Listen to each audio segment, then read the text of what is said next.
Hi friends, good morning. Welcome to my channel Achyutas తెలుగిల్లు. Friends, ఈరోజు recipe వచ్చి కదంబం అండి. కదంబం అంటే పులుసుతో కూడిన అన్నము. ఈ నైవేద్యం అమ్మవారికి చాలా ఇష్టమైన నైవేద్యం అండి.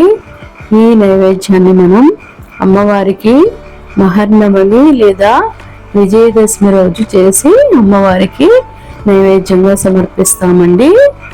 మనం లలితలో చదువుతాం కదండి, కదంబ వనవాసిని అని. అంటే అమ్మవారికి ఈ నైవేద్యం చాలా ప్రీతికరమైనది. దీన్ని ఎలా ప్రిపేర్ చేయాలో ఈజీ పద్ధతిలో నేను మీకు చేసి చూపిస్తానండి. దానికోసం ముందుగా ఒక కుక్కర్ తీసుకుని దాంట్లో ఒక కప్పు రైసు, అలాగే ఒక హాఫ్ కప్పు కందిపప్పు, ఒక హాఫ్ కప్పు పెసరపప్పు తీసుకొని చక్కగా 3-4 టైమ్స్ వాష్ చేసుకొని దానిలో ఒక 5 కప్స్ ఆఫ్ వాటర్ పోసుకొని 4 to 5 విజిల్స్ వచ్చే వరకు ఉడికించుకొని పక్కన పెట్టుకోవాలండి.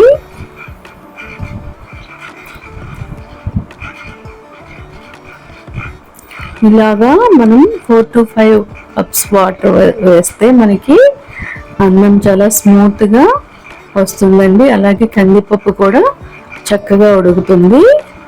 నెక్స్ట్ వచ్చి మనం వీటికి అన్ని రకాల కూరగాయలు ముక్కలుగా కట్ చేసి పెట్టుకోవాలి.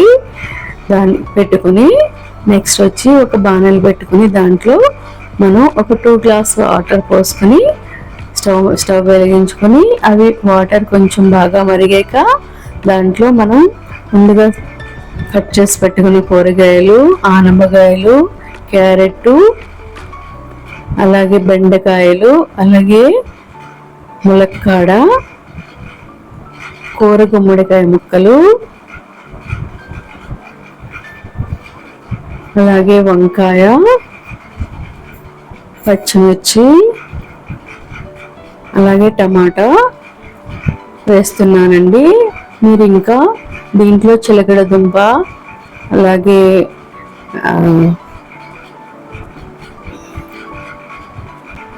గ్రీన్ పీస్ కానీ వేసుకోవచ్చండి. కానీ దీంట్లో ఉల్లిపాయ యాడ్ చేయకూడదు, అలాగే పోపులో వెల్లుల్లి యాడ్ చేయకూడదు. ఇలా వాటర్లో వేసిన తర్వాత దానికి మనం కొద్దిగా ఒక 1/2 స్పూన్ పసుపు, ముక్కలు ఉడకడానికి సరిపడగా ఒక స్పూను ఉప్పు వేసి మూత పెట్టి 70% ముక్కలు ఉడికేదాకా ఉడికించుకోవాలండి.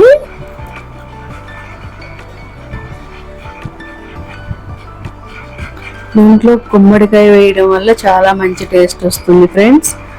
అలాగే మనం ఒక పెద్ద నిమ్మకాయ అంత సైజు చింతపండు తీసుకొని ముందుగా నానబెట్టుకుని మనం పులుసు పిండుకొని పక్కన పెట్టుకొని ఆ పులుసును 70% ముక్కలు ఉడికిన తర్వాత ఈ ముక్కల్లో చింతపండు పులుసుని యాడ్ చేసి మళ్ళీ ఇంకొక 5 to 10 మినిట్స్ ఉడికించాలండి. ఉడికించుకొని ముక్కలు ఉడికేయో లేదో మనం చెక్ చేసుకుంటే, ఇలా చెక్ చేసుకొని ముక్క ఉడికింది అన్నప్పుడు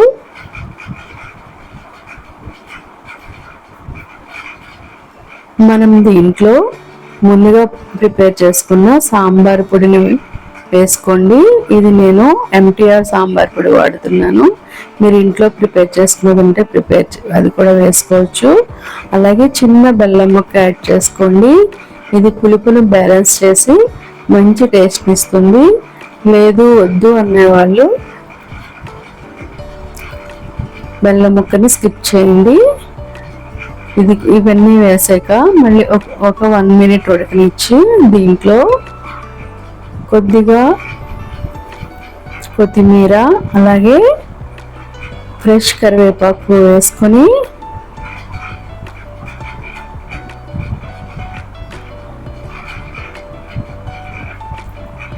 మూత పెట్టుకోండి. నెక్స్ట్ వచ్చి మనం ముందుగా ఉడికించి పెట్టుకున్న రైస్ని మెత్తగా స్మాష్ చేసుకొని ఈ రైస్ని తీసుకొచ్చి మనం ఉడికించుకుంటున్న పులుసులో యాడ్ చేసుకుందామండి.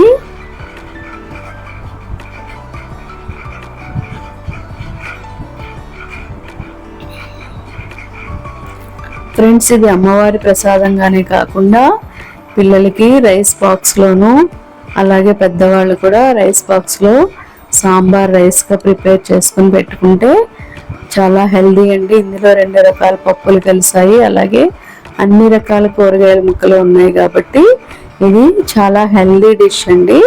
పిల్లలకు కూడా మనం వీక్లో 1 టైం అన్నా మనం దీన్ని ప్రిపేర్ చేసి పెట్టచ్చండి. ఇదిగోండి, రైస్ యాడ్ చేసిన తర్వాత చక్కగా దగ్గరికి ఇలాగా ఉడికించుకొని లాస్ట్లో మీరు టేస్ట్ చెక్ చేసుకొని కావాలంటే కొద్దిగా సాల్ట్ వేసుకోవచ్చండి. అలాగే కొద్దిగా మిరియాల పొడి కూడా వేసుకోవచ్చు. నేను సాంబార్ పొడిలో మిరియాల పొడి ఉంటుంది కాబట్టి ఇంకా యాడ్ చేయలేదు. ఓకే ఫ్రెండ్స్, అది స్టవ్ ఆఫ్ చేసి పక్కన ఉంచుకొని ఇప్పుడు మనం పోపుని సిద్ధం చేసుకుందామండి. పోపు కోసం ప్యాన్ పెట్టుకొని ఒక 4 to 5 స్పూన్స్ ఆఫ్ నెయ్యి వేసానండి. నెయ్యి ఎంత ఎక్కువ వేసుకుంటే మనకి కదమ్మ అంత టేస్ట్ వస్తుంది. నెక్స్ట్ వచ్చి నెయ్యి వేడయ్యాక జీలకర్ర, ఆవాలు, కొద్దిగా చాయ్ మినపప్పు, అలాగే కొద్దిగా మెంతులు, అలాగే ఎండుమిర్చి వేసుకుని పోపుని దోరగా వేయించుకోండి. ఇవి వేగిన తర్వాత దీంట్లో మనం ఇంగువని కూడా యాడ్ చేద్దామండి. ఈ ఇంగువ మనకి కదంబానికి చాలా మంచి ఫ్లేవర్ని తీసుకొస్తుంది. అలాగే ఫ్రెష్ కరివేపాకుని కూడా యాడ్ చేసుకుందాము. ఇంగువ యాడ్ చేయడం వల్ల మనకి డైజెషన్ ప్రాబ్లము లేకుండా చేస్తుందండి. తప్పనిసరిగా పప్పు పోపుల్లో కూడా మీరు ఇంగువని యాడ్ చేసుకోండి. ఇలాగా పోపు ప్రిపేర్ అయిన తర్వాత ఆఫ్ చేసుకొని మనం ముందుగా ఉడికించి పెట్టుకున్న కదంబాన్ని తీసుకొని అమ్మవారికి నైవేద్యంగా సమర్పించడానికి నేను ఒక ప్రత్యేకమైన బౌల్లో ఈ కదంబాన్ని తీసుకుంటున్నానండి. ఇలాగ చక్కగా అన్ని కూరగాయలు వేసి ఉడికించుకున్నాం కాబట్టి ఈ కదంబం చాలా టేస్టీగా ఉంటుంది. ఇది అమ్మవారి నైవేద్యాలే కాకుండా మనకి తిరుపతిలో బయట క్యాంటీన్స్ దగ్గర మనకి ఇది వేడి వేడి కదంబం పెడతారండి. అసలు ఎంత టేస్ట్గా ఉంటుందంటే చెప్పలేము. ఈసారి మీరు తిరుపతి వెళ్ళినప్పుడు కంపల్సరీ బయట క్యాంటీన్స్లో ఒకసారి తినండి ఫ్రెండ్స్. వేడి వేడిగా పెడతారేమో, అది చాలా టేస్ట్గా ఉంటుంది. ఇదిగోండి, మనం వేయించుకున్న పోపుని తీసుకొచ్చి ఈ కదంబంలో యాడ్ చేసుకుంటున్నాము. నేతితో కలిపిన ఈ పోపు దాంట్లో యాడ్ చేయడం వల్ల చాలా మంచి టేస్ట్ యాడ్ అవుతుందండి కదంబానికి. అమ్మవారి నైవేద్యాలు ఏవి చేసినా కూడా మీరు నెయ్యి ధారాళంగా వేయండి. అప్పుడే మనకి మంచి సువాసనతో అమ్మవారికి నైవేద్యం సమర్పిస్తే అమ్మవారు మనల్ని చక్కగా కరుణిస్తుందండి. ఇదిగోండి, మన కదంబం ప్రిపేర్ అయిపోయింది. దీన్ని నేను అమ్మవారికి నైవేద్యంగా సమర్పిస్తాను. ఓకే ఫ్రెండ్స్, మీకు నేను చేసే రెసిపీస్ నచ్చినట్లయితే తప్పనిసరిగా లైక్ చేయండి, షేర్ చేయండి, అలాగే సబ్స్క్రైబ్ చేసుకోండి ఫ్రెండ్స్. తప్పకుండా మీరు ఒకసారి ట్రై చేసి నాకు ఎలా వచ్చిందో కమెంట్ చేయండి. Okay friends, bye.